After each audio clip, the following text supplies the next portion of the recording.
Hello दोस्तों, माई Dipen academy पर आप सभी का स्वागत है। मेरा नाम है शाहरुख शेख और हमारी शुरू है सीडीपी सीरीज। पिछले वीडियो में हमने लॉरेंस कोलबर्ग की मॉरल डेवलपमेंट की थ्योरी देखे थे और आज इस वीडियो में हम उसके कुछ एमसीक्यूज सॉल्व करेंगे।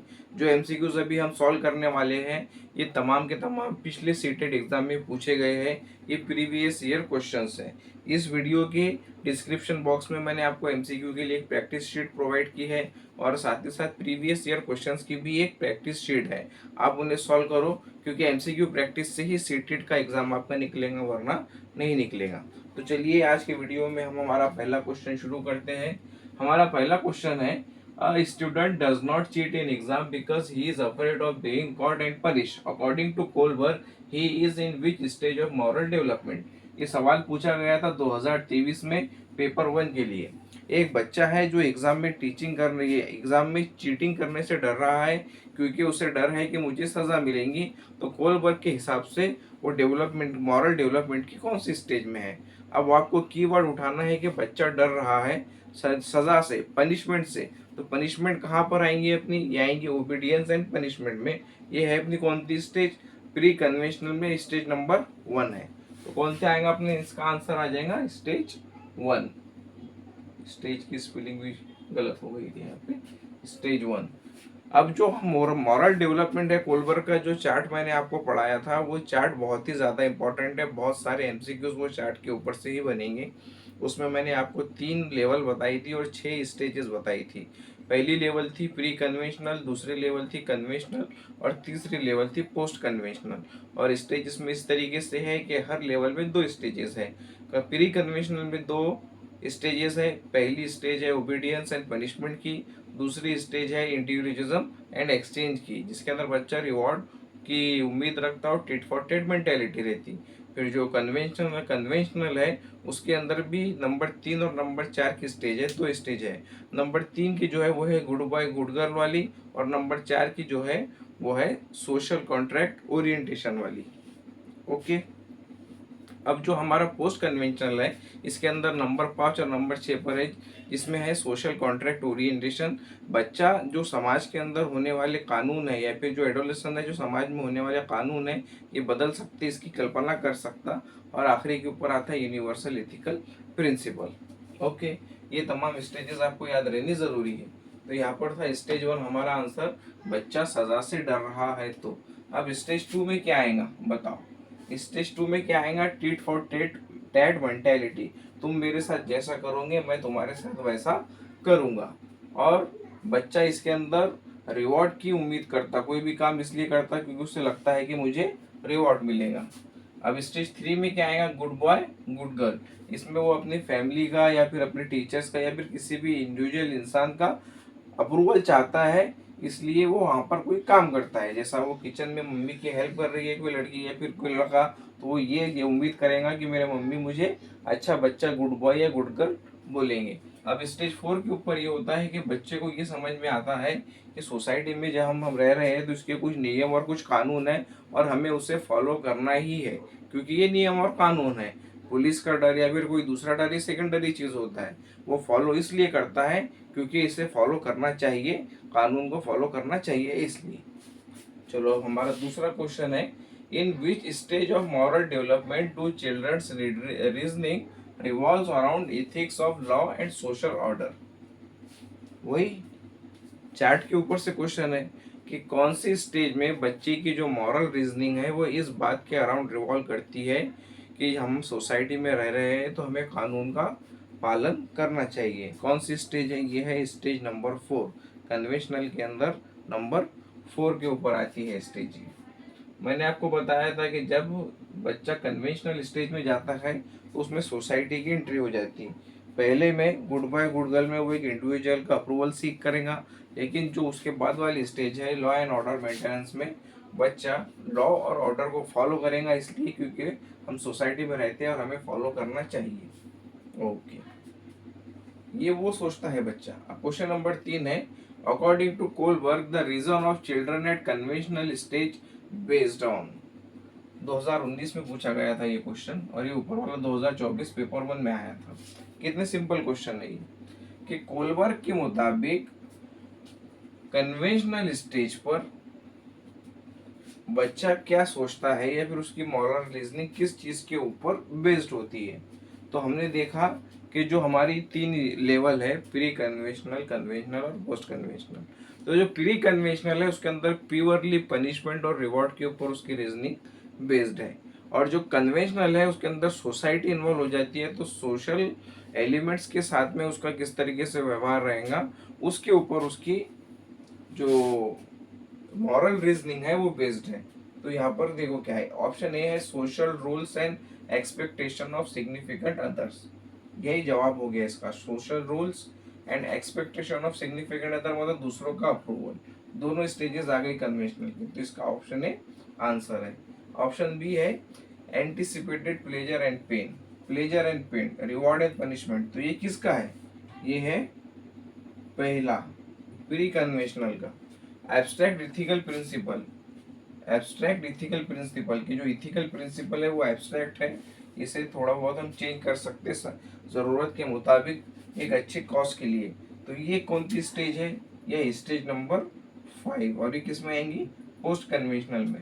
और सेल्फ चोजन इथिकल प्रिंसिपल्स, ये भी किस में आएगा, जब इंसान अपने खुद की एक आइडेंटिटी बनाता है, खुद के अंदर अपनी एक इथिकल प्रिंसिपल्स बनाता है और उनको अपहोल्ड करने के लिए वो किसी भी हद तक जा सकता है। तो ये क्या है, ये भी है नंबर 6 वाली स्टेज पोस्ट कन्वेंशनल में। ओके, साथ साथ आपका रिवीजन भी हो जा रहा है। अब देखो ये 2019 में पूछा गया है, 2024 में, ये 2023 में, और कितने सिंपल क्वेश्चन पूछ रहा है सीटेट। मगर आपकी सीटेट के अंदर, मगर आपकी कोलबर्ग की जो थ्योरी है, आपको चार्ट अच्छे से पता है तो आप एमसीक्यू सॉल्व कर पाएंगे। मगर आपके चार्ट में गड़बड़ है, आप थोड़ा सा भी फंबल करते हो तो इसमें आपको कंफ्यूजन पैदा हो जाएगा और उसकी वजह से आपके ऑप्शन गलत टिक होंगे। Number 4, Kohlberg's theory of moral development is criticised on ground that, कि जो कोलबर्ग की मॉरल डेवलपमेंट की थ्योरी है उसे क्रिटिसाइज किया गया था किन ग्राउंड के ऊपर। मैंने आपको बताया था कि 3 ग्राउंड के ऊपर इसको क्रिटिसाइज किया गया है। तो सबसे पहले हम देखेंगे कि इसमें ऑप्शन क्या क्या है। Focuses too much on punishment, नहीं। Does not include adolescent in research, नहीं, उन्होंने तो एडोलेसेंट बच्चों को इंक्लूड स्पेशली किया था इस रिसर्च में। Used only males in study and culturally biased, सही जवाब।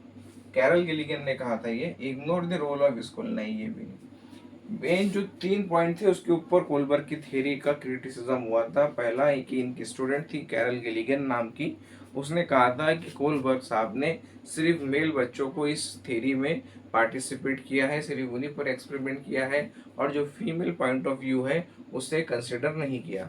दूसरा इनका क्रिटिसिज्म ये था कि ये ऑल कल्चर के ऊपर अप्लाई नहीं हो सकती क्योंकि सारे कल्चर अलग अलग रहते हैं। और तीसरा इनका जो क्रिटिसिज्म था कि इन्होंने हाइपोथेटिकल सिचुएशंस का यूज़ किया था, इस्तेमाल किया था। तो हमारा सही जवाब होगा सी। ओके, आपके अगर कभी थ्योरी क्लियर है तो आपको एमसीक्यू सॉल्व करने में कोई दिक्कत परेशानी नहीं होगी।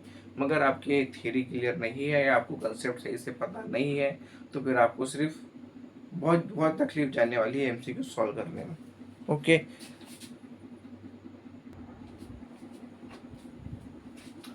तो चलिए हमारा नेक्स्ट क्वेश्चन है question number 5। Heinz dilemma used in Kohlberg's theory was designed to assess.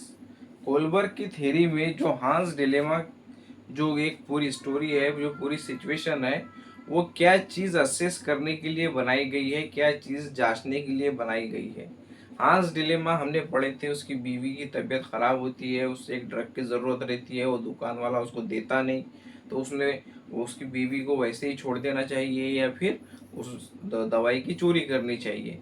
तो इसमें जो डिसीजन के ऊपर बच्चा पहुंच रहा है या फिर कोई इंसान पहुंच रहा है तो वो डिसीजन मेन नहीं था, बल्कि वो डिसीजन के लिए उन्होंने रीजनिंग क्या लगाई, क्या उन्होंने रीजन दिए, वो रीजन मेन थे और उसी के ऊपर ये पूरी थ्योरी बनी थी। जो कोलबर्ग की मॉरल डेवलपमेंट की थ्योरी थी उस रीजनिंग के ऊपर बनी थी। तो हमारे ऑप्शन दिए गए हैं, whether children could solve real life problems, ये नहीं था उसका, ये असेस करने के लिए नहीं था। सी है children's ability to memorise moral rules, ये भी नहीं था, मॉरल रूल्स मेमोराइज करके क्या करेंगे बच्चे। डी है whether children follows rules given by their parents, ये भी नहीं था। हमें ये देखना था कि बच्चे जो लॉजिक दे रहे हैं, बच्चे जो डिसीजन दे रहे हैं, उनके पीछे उनकी रीजनिंग क्या है। तो ये है option B, the moral reasoning behind and individual decision rather than decision itself. Decision से ज्यादा महत्व इस बात का है कि वो उस डिसीजन पर पहुंचने के लिए क्या रीजन दे रहे हैं। अब ये क्वेश्चन आया था 2021 में पेपर 2 में। आपने थ्योरी ठीक से पढ़े होंगे तो ये क्वेश्चन आपका बिल्कुल सॉल्व हो जाएगा। फिर है question number 6। According to Kohlberg, a student who says I must help others because it is my duty as citizen, is it which stage of moral development. अपन बोल देंगे कि एक बच्चा कहता है, एक स्टूडेंट कहता है कि मुझे दूसरों की हेल्प करनी चाहिए क्योंकि ये एक अच्छा सिटीजन होने के नाते मेरा फर्ज है, मेरी ड्यूटी है। तो ये बच्चा किस स्टेज पर है। तो हमें सबसे पहले ये क्लिक होना चाहिए कि बच्चा जो सोसाइटी के अंदर है उसकी बात कर रहा है। तो जहाँ पर सोसाइटी आ जाएंगी वहाँ पर आ जाएगा कन्वेंशनल स्टेज। अब कन्वेंशनल लेवल में स्टेज नंबर 3 और स्टेज नंबर 4 होते हैं। तो हमारा आंसर एक तो स्टेज नंबर 3 रहेगा या फिर स्टेज नंबर 4 रहेगा। अब उसके बाद में इसके अंदर स्टेज नंबर 3 में गुड बॉय और गुड गर्ल वाला ओरिएंटेशन रहता है कि कोई भी काम बच्चा इसलिए करता है क्योंकि उसको अप्रूवल चाहिए रहता किसी भी इंडिविजुअल का, उसके मम्मी का, उसके पापा का, या फिर उसके दोस्तों का, या उसके टीचर का, किसी का भी, कि इन्होंने मुझे गुड बॉय या गुड गर्ल बोलना चाहिए, अच्छा समझना चाहिए।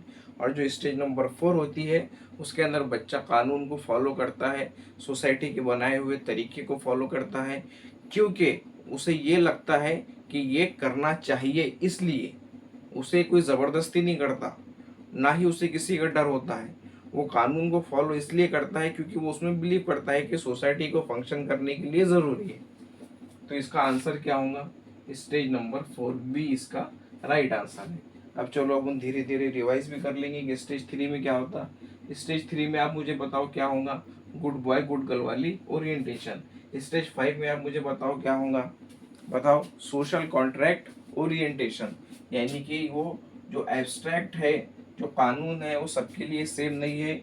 एम्बुलेंस सिग्नल तोड़कर जा सकती है, गवर्नमेंट ने कोई गलत कानून बनाई है तो उससे हम प्रोटेस्ट कर कर बदल सकते हैं, स्टेज 5। और स्टेज 6 में क्या आता है, यूनिवर्सल इथिकल प्रिंसिपल्स, इंसान अपनी खुद की मॉरल वैल्यूज को डेवलप करता है अपने भीतर। अब क्वेश्चन नंबर 7, इससे ज्यादा आसान क्वेश्चन तो हो ही नहीं सकता। अगर किसी ने ये क्वेश्चन गलत किया तो फिर मैं उसको यहाँ से ये पेन फेंक के मारूंगा यहाँ से पेन फेंक के मारूंगा, डायरेक्ट उसके सर पर जाके लगेगा ये। क्योंकि क्वेश्चन नंबर 7 बहुत इजी है कि which psychologist is closely attach to theory of moral development based on moral dilemmas and stages of reasoning. इसमें से कौन सा जो साइकोलॉजिस्ट है वो मॉरल डेवलपमेंट की थ्योरी के साथ क्लोजली अटैच्ड है, जो बेस की गई थी मॉरल डिलेमास और मॉरल मॉरल रीजनिंग के ऊपर। तो आंखें बंद कर कर इसका जवाब होना चाहिए कोलबर्ग, क्योंकि हम पढ़ ही रहे हैं कोलबर्ग अभी। कोलबर्ग ने दी थी मॉरल डेवलपमेंट की थ्योरी जो बेस्ड थी मॉरल डिलेमास, जैसे हांस डिलेमा और स्टेजेस ऑफ रीजनिंग, अलग अलग रीजनिंग की जो स्टेजेस है, जैसे हमारी है प्री कन्वेंशनल, कन्वेंशनल और पोस्ट कन्वेंशनल।